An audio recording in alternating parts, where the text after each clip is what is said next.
Hey everybody, this is Scott with GuitarAndBass.com. Thanks for checking out this video. This is part 2 of demystifying scales. So if you haven't had a chance to look at part 1, take a look at that first. We're going to continue on with some of the things we talked about in the first part. Alright, so continuing on, we are going to now look at variation 2 on the bass scale. So variation 2 is very similar to variation 1. There's just one note difference. Let's check it out.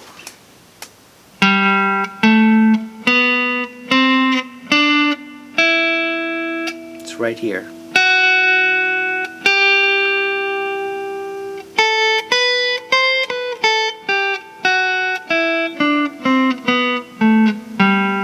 Okay? So the only change from variation 1 to 2 is on the second string. Instead of playing my second finger note on the 6th fret second string, I'm going to swap that out for a third finger note on the 7th fret. So it's just a simple change, but it really allows us to do some really nice excursions off of the bass scale with some different types of chord progressions. Alright, so let's do that one more time.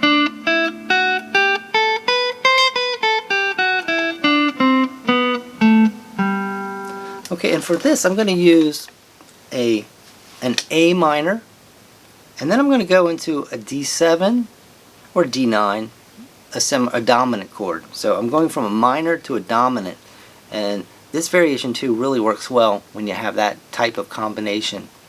Alright, let's set up the backing track, and again I'll leave it play a little bit after I do my demonstration so that you have a little time to practice as well.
Your turn.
Okay, so that's variation 2. Now, like we talked before in the prior video, the bass scale always works. That's the beauty of the bass scale. It's your home bass. You can always play the bass scale and it will work.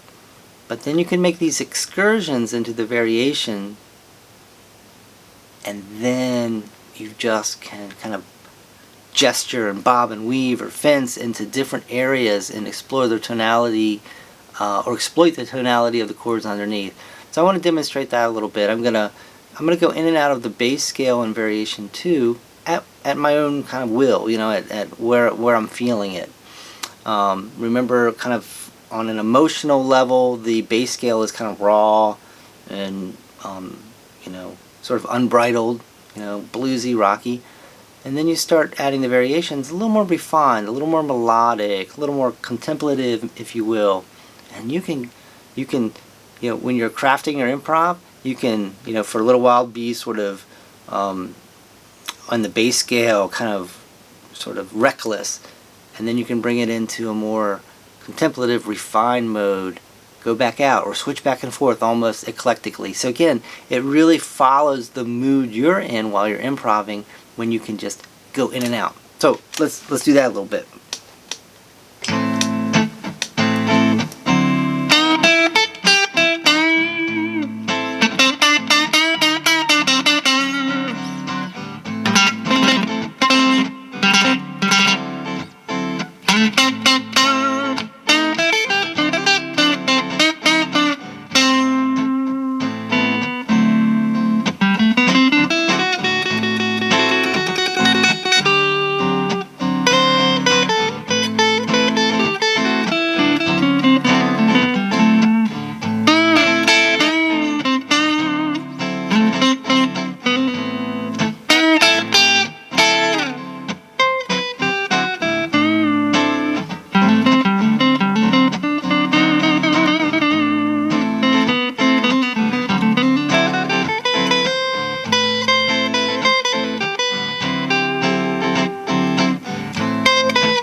So anyway, some rough spots in there, but we're just improvising and checking some things out. But hopefully you get the idea of it allows you to just really improvise and create without getting too up here and too heady and too, it gives you opportunities to explore by having this idea of bass going out to a variation.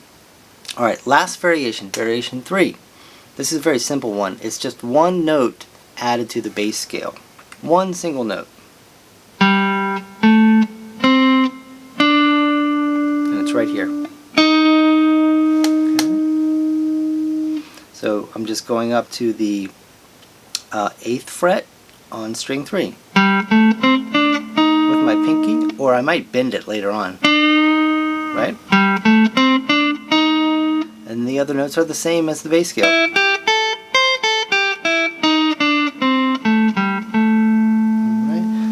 So that one will work definitely in a blues progression, very bluesy, to add that one in there. We could even add it into this progression, but I'm going to just do a simple blues progression for that.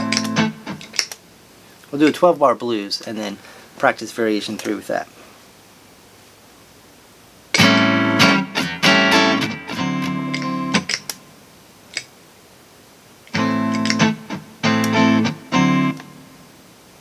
There we go.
So that one really works well for 12-bar blues and such.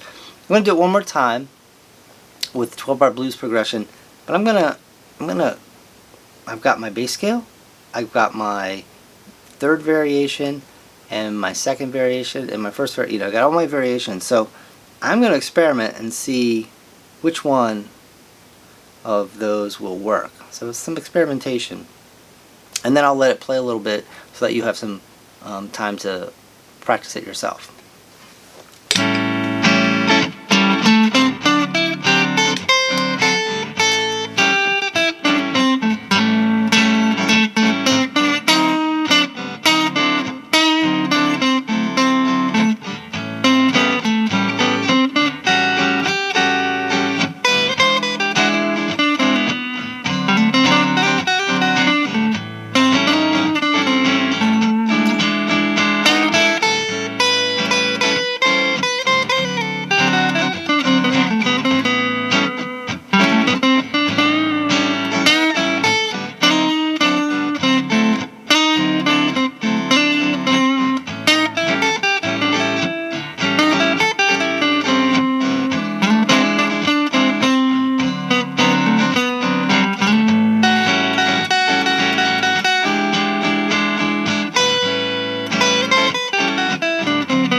Alright, so let's kind of recap. So we have our bass scale, then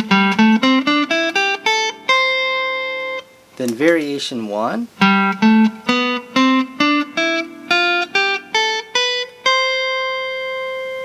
then we have variation 2,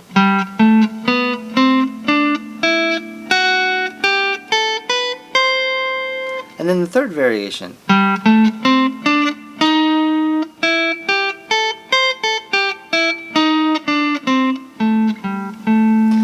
So I hope you can see that we do need to label them to distinguish them, right? Variation 1, variation 2, variation 3, and I almost think that's a little too much up here, but that's probably the bare minimum to distinguish them when we're talking about them.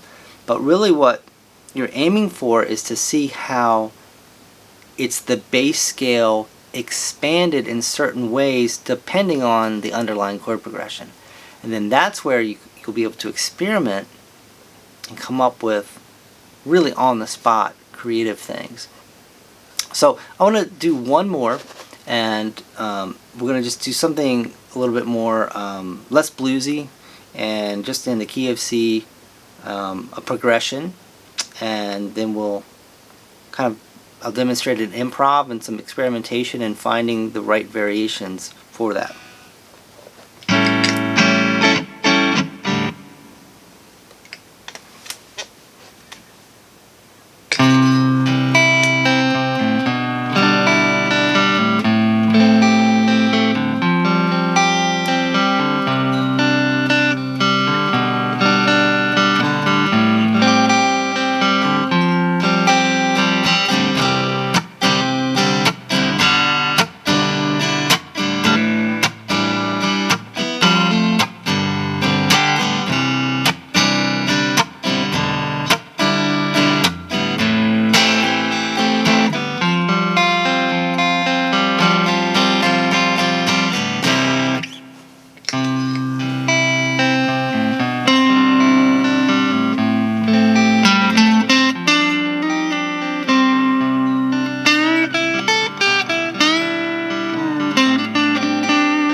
So, some interesting timing issues with my loop, but that's okay, we're just playing around. I was using just the bass scale for that really, that totally emotional, let it rip. And then for kind of bringing it back in and more contemplative and, sort of more subdued emotion, I was going to that variation 1. I was just adding that. So, but not super thinking about scales, just knowing the gestures that I wanted to do. So I think, this is something that I hope makes some sense for you and will open up some new horizons for your improv, and especially your intuitive, creative improv and your the creative process. All right. Well, thanks for checking this video out, and I look forward to seeing you next time.